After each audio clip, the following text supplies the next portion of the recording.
আপনারা 3 দিন পরে যে খাওয়ান দেওয়া দরকার, এটা কোন জায়গায় লেখা আছে? আমি আসলে অনেক খুঁজতেছি, পাইতেছি না। কতটা নির্লজ্জ আর বেহায়ার মতো মানুষগুলা থাকে এলাকার, এই খানাটা খাওয়ার লাগে জানেন। কবরস্থানে কবর দেওয়ার সময় কয় কি, এই ঘোষণা দিয়ে দে 3 দিন পরে আসরের নামাজের পর অমুক মসজিদে অনুষ্ঠান হবে, ঘোষণা দিয়ে দে। মৃত্যুর সময় ওই কবরস্থানে দাঁড়ায়। আর এগুলার জন্য লালায়িত থাকে এলাকার সবচেয়ে বড় বড় ধনী মানুষগুলো, যে আজকে আমি মারা গেলে আমার আত্মীয় স্বজন আমাকে কাপড়ে পেঁচাইয়া মাটির নিচে রেখে আসবে। মাটির নিচে রেখে আসার কিছুদিন পরে আমারে এরা 2-3 দিন মনে রাখবে। আচ্ছা 7 দিন না হয় দেশ গ্রামের রেওয়াজ অনুযায়ী আমার হয়তো 40 দিন মনে রাখবে। 40 দিন পরে খাওয়ান টাওয়ান করা যদিও বেদাত, এগুলা করবে। 3 দিনে খাওয়ান টাওয়ান করবে যদিও বেদাত, তাও অনেকে করবে। যাই হোক, তো এই বেদাত হিসাবে আমারে মনে রাখবে। কি হিসাবে? আসতে বললেন কি হিসাবে? বেদাত হিসাবে মনে রাখবে। বেদাতটা না থাকলে হয়তো 3 দিনও মনে রাখতো না। ওইটা বেদাতের কারণে মনে রাখে যে 3 দিন পরে তো খাওয়া দেওয়া দরকার। এটা কুই পেয়েছেন আপনারা? 3 দিন পরে যে খাওয়ান দেওয়া দরকার, এটা কোন জায়গায় লেখা আছে? আমি আসলে অনেক খুঁজতেছি, পাইতেছি না। কখনো পাইলে এরপরে 3 দিনের দিন আমিও খাবো, একটু জানাই দিবেন। কিন্তু না পাওয়া পর্যন্ত আপনারা কেন যে করেন, মানে আমি এটা খুঁজে পাই না। আমি কিন্তু আপনাদেরকে বলছি না করেন না। হ্যাঁ, করার আগে তো কোথাও লেখাটা থাকবে, হয়তো কোরআনে, না হয় হাদিসে, না হয় কোনো সাহাবার বক্তব্যে লেখা থাকবে। যদি লেখা থাকে আবারও বললেন, আমিও করবো। আমার আব্বা মারা গেছে, অনুষ্ঠান এখনো করি নাই, করে নিব। 2018 সালে আব্বা মারা গেছে, এখন প্রায় 5 বছরের কাছাকাছি। আব্বার অনুষ্ঠান এখনো করি নাই, 4 বছর হয়ে যাইতেছে প্রায়, অনুষ্ঠানটা এখনো করি নাই। যদি কোথাও বান লেখা আমাদের বললেন, আমি আব্বার অনুষ্ঠানটা করি। কি বলেন যে এইভাবে আপনার আব্বা মারা গেছে হুজুর, তা আপনি 3 দিন না করেন না, 40 দিন করেন? ছি ছি ছি, এটা কি করলেন? আমিও আসলে ছি ছিটা অনেকের কাছ থেকে শুনছি এলাকারও। এখন আমি খুঁজতেছি যে এটা তো একটা প্রমাণ লাগে। এলাকাবাসীরও বলছি, ওই টাকাটা এখনো রেখে দিছি আপনাদের জন্য। এটা যেদিন পাইবেন ওই দিন আপনাদেরকে আমি দিয়ে দিব, আপনারা খেয়ে নিয়েন সবাই। কতটা নির্লজ্জ আর বেহায়ার মতো মানুষগুলা থাকে এলাকার, এই খানাটা খাওয়ার লাগে জানেন।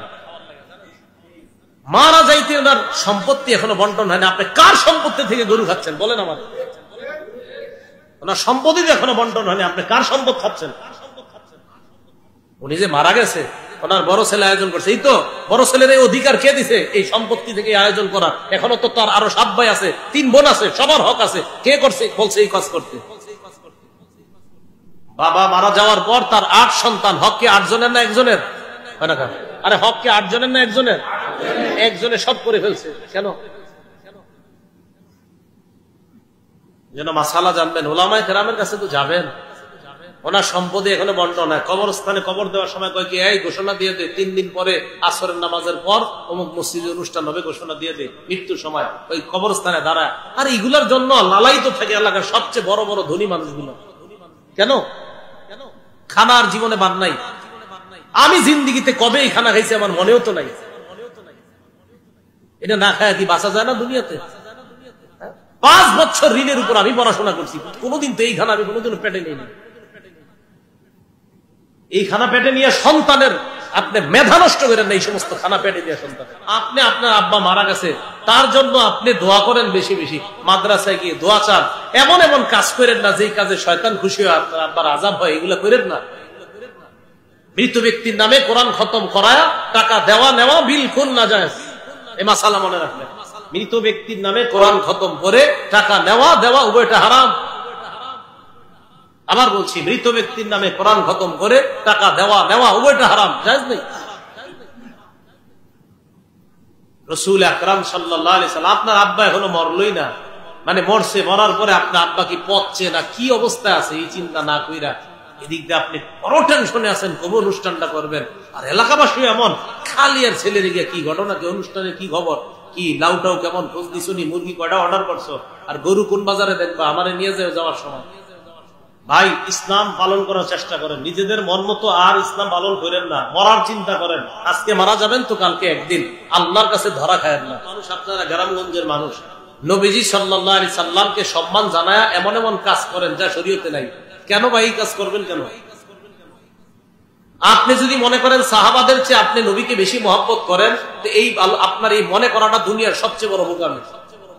সাহাবাদের চেয়ে নবীকে আপনি বেশি মহব্বত করতে পারবেন না, পারেন নাই, সম্ভাবনা। এই যুগের সবচেয়ে বড় আল্লামাতুদ দাহার যিনি, উনিও সাহাবাদের মতো নবীকে মহব্বত করতে পারবে না। না, আপনি এমন এমন কাজ করবেন যে কাজ সাহাবারা করেন। কেন করেন? নবীকে সম্মান জানানোর নিয়ম সাহাবায়ে কেরাম জানতেন কিনা? সবাই বলেন জানতেন কিনা? এই পাশের অনেকে চুপ আছে, মনে না নবী জানতেন না। আরে সাহাবারা জানতেন কিনা? তাহলে সাহাবারা নবীর যেভাবে সম্মান জানাইছে ওইটা কি সুন্নত, না আমরা কোন নিজেদের মন গড়া কাজ করা সুন্নত? কোনটা সুন্নত? সাহাবাদেরটা। তাহলে আমরা নিজেরা মন গড়া কাজ কেন করব? তো বুঝাইতে চাইলাম, মরা ব্যক্তির অনুষ্ঠানকে কেন্দ্র করে নবীর নামে এমন এমন কিছু কর্মকাণ্ড আমরা করি যা শরীয়তের মধ্যে নাই।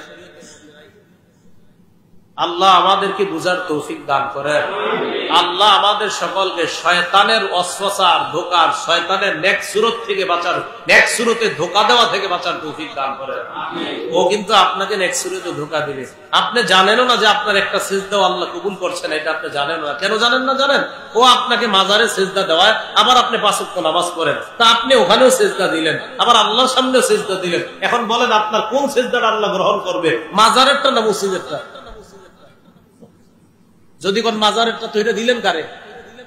যদি কোন মসজিদেরটা, যে হুজুর মসজিদেরটা দিছি আল্লাহরে, মাজারেরটা যে বাবারে খুশি করছি, তো বলে বাবারে খুশি করছেন, তো ওই সেজদা বাবা, আর এটা এটা আল্লাহ। আর আল্লাহ বলছে আমার সাথে শরীক করবা, এই আমল আমি কবুল করি না। সোজা হিসাব। এটা আপনি যদি বলেন আমি বুঝি নাই, তাও আমার কিচ্ছু করার নাই। যদি বলেন বুঝছি, তা আলহামদুলিল্লাহ। আর যদি বলেন না হুজুর আপনি বুঝাইলেও বুঝবো না, আমি নামাজও পড়বো, মাজারে গিয়ে সেজদাও দিব, আপনার আপনি করেন, সমস্যা। আপনি জাহান্নামে গেলে মনে আমার খুব ক্ষতি হবে।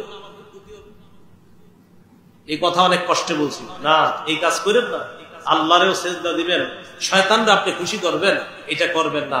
একটা কথা মনে রাখবেন, এই কপালটা আল্লাহর কাছে সেজদা দেওয়ার জন্য, অন্য কাছে না। গরু বলেন তো কিভাবে খায়? গরু কি দিয়ে খায় বলেন তো? মাথা নিচু করে। প্রাণীরা কিভাবে খায় বলেন তো? মাথা নিচু করে। আমরা যখন খানা খাই, খাবারটা কি করি? হাতে উপরে উঠাই না মুখ দিয়ে খাই? আমরা কি মুখ দিয়ে খাই না হাতে উঠে খাই? কেন? খাবারের সামনে মুসলমান যেন মাথা নত না করে, তাই মুসলমানকে, এই সৃষ্টির সেরা মাখলুককে আল্লাহ হাত দিয়ে খাবারটা উঠা মুখে দেয়।